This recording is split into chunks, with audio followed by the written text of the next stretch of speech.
in Gloucestershire. And welcome back to Swindon, where we've taken our trusty red sofa out of the studio for a little run around. Tonight we're in the constituency of Swindon South, one of the key marginals, as we said, in this election, and we've come to the National Self-Build Centre. Now, it offers advice to people interested in building their own home. An auction is going on right behind me now. They're selling off land ripe for development. It's like home under the hammer here. Okay. Well, Harvey, I mean, lots of people here tonight are going to this this auction, yes.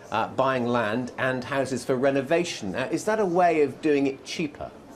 Yeah, it is. We find we've got two mix of people, really. We've got people that are looking to buy plots of land to develop and design and build a brand new home. But we've also got people, like you say, who would take on a property that might have been not particularly well maintained over the years. So it's a cheaper way for them to get onto the housing ladder, do that up over a number of months or years, and then perhaps sell that on and move up the ladder that way. OK, so how much would it cost me if I wanted to buy a plot of land? And I said, what's the absolute minimum that you could perhaps arrange a plot of land for me? It's the number one question that we get asked at the centre, and it's probably the hardest one to answer because there's so many variables depending on where that plot of land is, the accessibility, whether the service is already in place.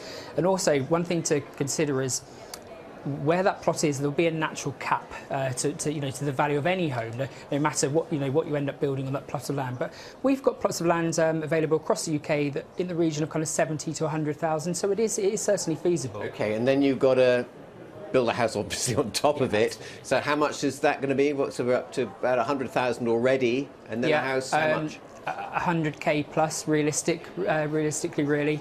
But depending on the route that you've taken and the design and specification of the home, it is still possible to actually, the day you move into the property, to actually have instant equity in the home. So the home is worth more than the money you've spent on the plot. It's very difficult, isn't it? I mean, we watch these TV programmes about building your own homes, and there's always a crisis, always a drama.